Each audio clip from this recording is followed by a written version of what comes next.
श्री कृष्ण गोविंद हरे मुरारी, हे नाथ नारायण वासुदेवा। नमस्कार दोस्तों, स्वागत है आप सभी का मेरे YouTube चैनल आर के भक्ति ज्ञान में।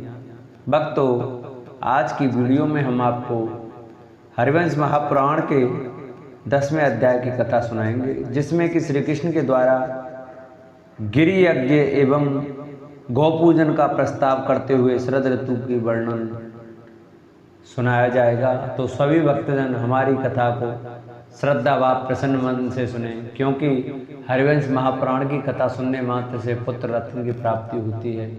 जिन माताओं के अभी तक पुत्र प्राप्ति नहीं हुई है, वो अनेकों प्रकार के उपाय कर कर के परेशान हैं, तो वो हरिवंश महापुराण की कथा प्रथम अध्याय से और लास्ट तक सुनते हैं तो उनके घर में पुत्र रत्न की प्राप्ति अवश्य होती है। तो आइए भक्तों, हम अपनी कथा को प्रारंभ करते हैं। उससे पहले जो भक्त हमारे चैनल पर नए आए हैं, जिन्होंने अभी तक हमारे चैनल को सब्सक्राइब नहीं किया, वो चैनल को सब्सक्राइब करें, वीडियो को लाइक करें और कमेंट में हरिवंश महापुराण की जय, विष्णु भगवान की जय अवश्य लिखें। बोलो बालकृष्ण लाल की जय।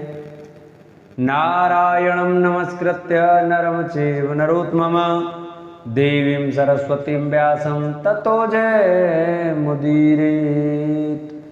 गजाननं भूतगणाधिसेवितं कपितजम्बुफलचारुभक्षणं उमासुतं शोकविनाशकारकं नमामि विघ्नेश्वरपादपङ्कजम्। गुरुर्ब्रह्मा गुरुर्विष्णु गुरुर्देवो महेश्वराय, गुरुर् साक्षात् परब्रह्म तस्मै श्री गुरुवे नमः।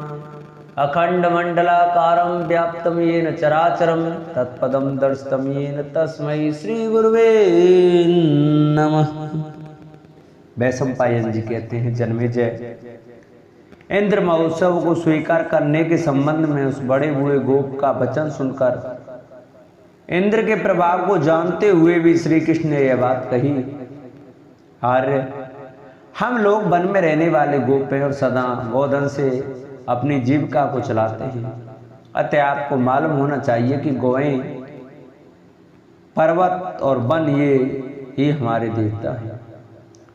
किसानों की जीविका है खेती, व्यापार से जीवन निर्वाह करने वाले वैश्यों की जीविका वृत्ति है खरीद बिक्री, और हम लोगों की सर्वोत्तम वृत्ति गौओं का पालन। ये वर्तारूप विद्या के 3 वेद कहलाते हैं। जो जिस विद्या से युक्त है उसके लिए वही सर्वोत्तम देवता है, वही पूजा अर्चना के योग्य है और वही उसके लिए उपकारिणी है।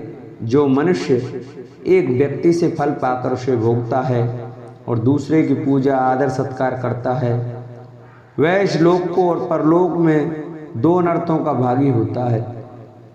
जहाँ तक खेती होती है वहाँ तक ब्रज की सीमा विख्यात है। सीमा के अंत में वन सुना जाता है और वन के अंत में समस्त पर्वत हैं। वे पर्वत ही हमारे अविचल आश्रय हैं। सुना जाता है कि इस वन में रहने वाले पर्वत भी इच्छानुसार रूप धारण करने वाले हैं। वे भिन्न भिन्न शरीरों में प्रवेश करके अपने शिखरों पर मौज से घूमते फिरते हैं। वे ही अयालों से विभूषित सिंह और नखधारी जंतुओं में श्रेष्ठ व्याघ्र बनकर वन को काटने या हानि पहुंचाने वाले लोगों को त्रास देते हुए अपने अपने वनों की रक्षा करते हैं।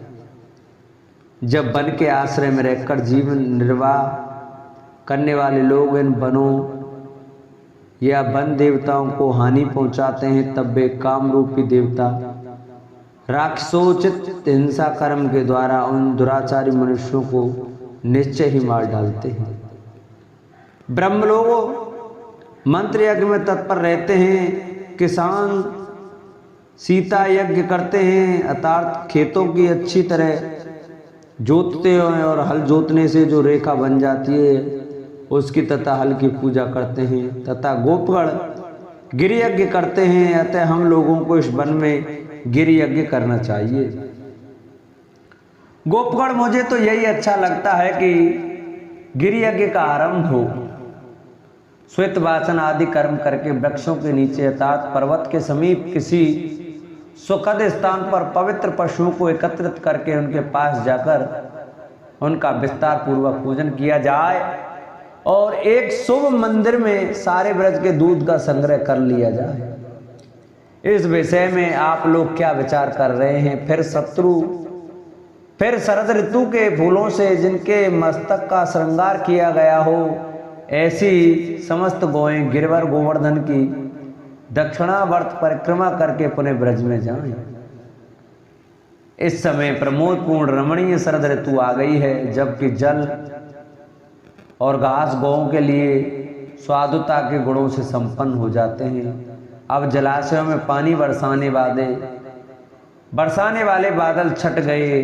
खिले हुए कदम पुष्पों के कारण वन और वर्ण का प्रतीत होता है और कहीं कहीं वाणासनों झाड़ झंकाड़ों के कारण वह श्याम रंग का दिखाई देता है।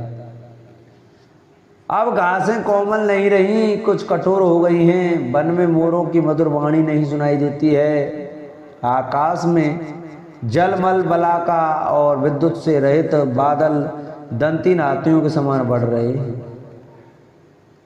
वर्षा ऋतु में नूतन जल को खींच लाने वाले शक्तिशाली मेघ युक्त वायु से अभिषिक्त होने के कारण जो पत्तों के बाहुल्य से घने दिखाई देते हैं, वे सभी वृक्ष पत्तों के विरल को जाने से प्रसाद को प्राप्त हो रहे हैं। पहले वहाँ अंधकार छाया रहता था, अब प्रकाश हो गया है।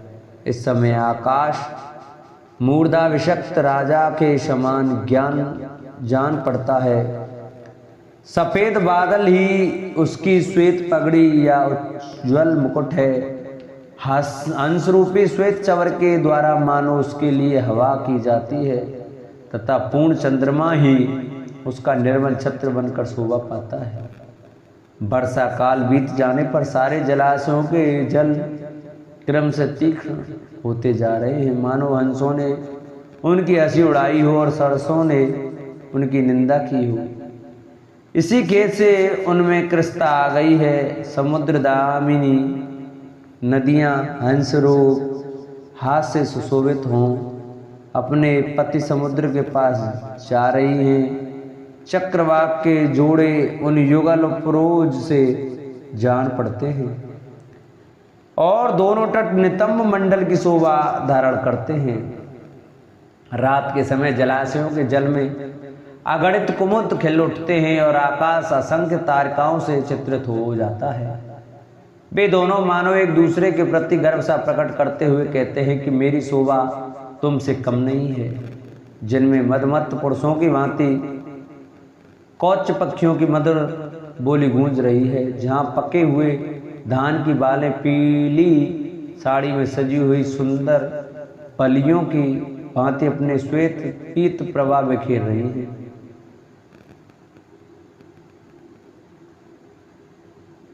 और इस प्रकार जो विवाहित स्त्री पुरुषों के कौतुकागारों के सदृश रमणीयता धारण करते हैं, उन वनों में उन मन को अधिक आनंद का अनुभव होता है। पोखरियां पोखरें खिले हुए कमलों से सुशोभित बावड़ियां, खेतों की क्यारियां, नदियां और सरोवरे सब के सब अनुपम शोभा संपत्ति से प्रकाशित हो उठते हैं। लाल कमल, अन्यान्य श्वेत पीत आदि कमल तथा नील उत्पल भी जल जनित शोभा के भागी हुए हैं। मोरों का मद उतर गया है। वायु मंद गति से आगे बढ़ रही है। आकाश बादलों से शून्य हो गया है और समुद्र भरा भरा दिखाई देता है। वर्षा ऋतु बीत जाने से जो यत्र तत्र शिथिल होकर बिखरे पड़े हैं, नृत्य का कार्य और उत्साह समाप्त हो जाने के कारण जो त्याग दिए गए हैं, उन मोर पंखों के कारण यह भूमि मानो बहुत से नेत्रों वाली दिखाई देती है, जो अपने ही पंख से मलिन हो रहे हैं। जहाँ काश खिले हुए हैं और लता बेलें फैली हुई हैं तथा जिन पर यत्र तत्र हंस और सरसों के बैठने के समान हैं, ऐसे तटों से यमुना की बड़ी शोभा हो रही है। धान की बालों के एक जाने से पक जाने से रमणीय दिखाई देने वाली, खेतों की क्यारियां में अनाज के दाने बीन कर खाने वाले सारस आदि पक्षी तथा जलाशयों के जलों में मत्स्य आदि जंतुओं का भ्रमण करने वाले बक आदि पक्षी कलरव कर रहे हैं। वर्षा काल में बादलों ने अपने जल से जिन्हें सींचा था, वे अनाज के कोमल पौधे बाल्यावस्था से प्रौढ़ावस्था में आकर कठोर हो गए हैं। ये चंद्रदेव बादल रूपी वस्त्र उतारकर शरद ऋतु के गुणों से और भी प्रकाशित हो इस निर्मल आकाश में हर्षोल्लास के साथ निवास करते हैं। शरद ऋतु में गौएं पहले से दूना दूध देने लगी हैं, सांड दुगने मतवाले हो उठे हैं, वनों की शोभा संपत्ति दुगनी बढ़ गई है और पकी हुई खेती के कारण ये पृथ्वी अनंत गुणों से संपन्न हो गई है। बादलों के आवरण से मुक्त हुए ग्रह नक्षत्र कमल मंडित तथा जल तथा मनुष्यों के मन प्रसाद स्वच्छता एवं प्रसन्नता को प्राप्त हो रहे हैं। आकाश में मेघ युक्त हुआ सूर्य शरद ऋतु के प्रभाव से अधिक प्रज्वलित तेज धूप की सृष्टि करता है तथा अपनी किरणों को और भी तीखी करके वसुधा